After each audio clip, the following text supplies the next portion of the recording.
मुझे संघर्ष से शिकायत नहीं है, लेकिन मेरा मन विचलित हो जाता है जब कुछ सबका मन विचलित हो जाता है, आपका ही थोड़ी जाता है। संघर्ष में सबका मन विचलित हो जाता है।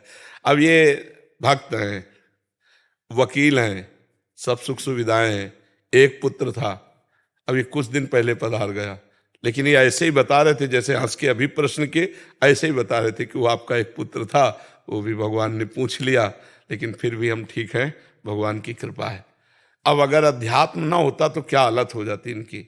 अध्यात्म को जानते हैं, अध्यात्म में चल रहे हैं, तो तब वो सहन कर पाए, हंस के बात कर रहे हैं। अकेला पुत्र हो, सारा जीवन पिता का तो पुत्र के लिए ही है ना, सारा वैभव सब कुछ उसी के लिए, और वही चला गया, तो अब जीवन निराश ना हो जाए। लेकिन देखो आज भी ये निराश नहीं। संघर्ष सबको दुख देता है, संघर्ष सबको कड़वा लगता है, पर सबको संघर्ष से आगे बढ़ना होगा। ये कह रहे हैं पर छल कपट करने वाले जो सहारा लेते हैं वो मतलब बहुत आगे निकल जाते हैं। कुछ आगे नहीं निकलते, वो ऊपर चढ़ाए जाते हैं पटकने के लिए। ऐसा मत मानो कि चार आदमी पकड़ के किसी को 8वीं मंजिल पे ले जा रहे हैं तो बोले क्या यार, न तो लिफ्ट में जा रहा है न पैदल जा रहा है, 4 आदमी पकड़ उसको पटकले जा रहे हैं ऊपर। दृष्टि चाहिए महाराज जी। हाँ भाव, हाँ सांसारिक उन्नति में इतना ध्यान दिया, अब आध्यात्मिक उन्नति में आपकी शक्ति चाहिए महाराज जी। आध्यात्मिक, अच्छा जैसे ये हैं, तो जब इनका चिंतन हुआ तो मेरा हृदय शीतल हुआ कि हमारा बोलना सफल हुआ। क्योंकि सबसे बड़ी घटना ऐसी होती है नहीं, तो ऐसी स्थिति में माता पिता मतलब बिना आंसू बहाए मुस्कुरा के कि भगवान ने उसे पूछ लिया, जैसे मान लो किसी पदवी पे गया हो, बड़े ऑफिसर बना हो, और उस तरह से, तो हमें लगा कि हमारे शिष्य भी हैं, तो हमें लगा कि हमारे अध्यात्म का हाँ सदुपयोग हुआ इस समय। इसी के लिए अध्यात्म होता है कि ऐसी विषम परिस्थितियों में, संघर्ष में हम मुस्कुरा के निकल जाएं उसे। तो ये तो सत्य है कि सबको जाना है, लेकिन ये भी सत्य है कि पिता अपने पुत्र के लिए सब कुछ लगा दिया, और जब वो पुत्र ना रहा तो पिता का जीवन क्या होगा। लेकिन ये लोग प्रसन्न है, यही अध्यात्म का बल है। हर आदमी संघर्ष से अगर आगे बढ़ सकता है, वो भगवान का आश्रय लेकर भगवान का नाम जप करते हुए, अन्यथा नहीं भैया, ये जिंदगी है ही ऐसी जो प्रश्नवाचक चिन्ह खड़ा ही रखती है। चाहे जितना उत्तर दे दो, प्रश्नवाचक चिन्ह खड़ा ही रहेगा इस जिंदगी में। कब खत्म होगा महाराज जी प्रश्नवाचक?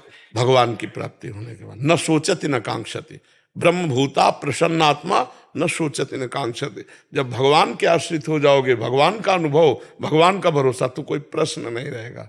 फिर न सोचति न कांक्षति, कोई प्रश्न नहीं रह जाएगा। उसके जीवन में बाहरी प्रतिकूलता अनुकूलता आएंगी नहीं क्या? हम नहीं, बाहरी प्रतिकूलता अनुकूलता आती, पर प्रश्न नहीं होता उसके अंदर, प्रश्न नहीं होता, समाधान ही समाधान रहता, प्रश्न नहीं रहता।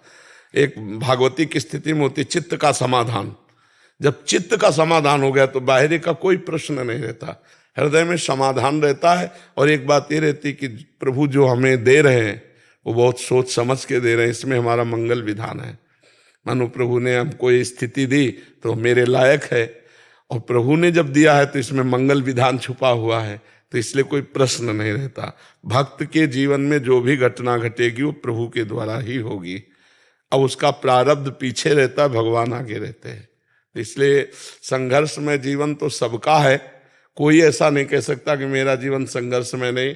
हाँ, कुछ क्षण ऐसा हो सकता है कि अनुकूलता रहे, फिर दूसरे क्षण प्रतिकूलता आ जाती है। तो इसलिए नाम जप करो, भगवान का आश्रय रखो, तो संघर्ष से पार हो जाओगे। नहीं, बड़ी बड़ी कठिनाई है।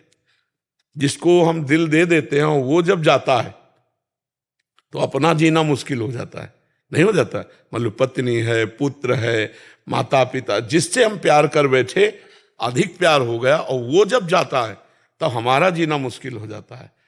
तो जाना तो यहाँ से सबको है ही, लेकिन हम निर्विकार होकर भगवान का भजन करते हुए जाएं, ये अच्छा रहेगा। ना कि विकारी होकर, शोकग्रस्त होकर जाए यहाँ से। तो भजन करो, नाम जप करो, भगवान के भरोसे में रहो।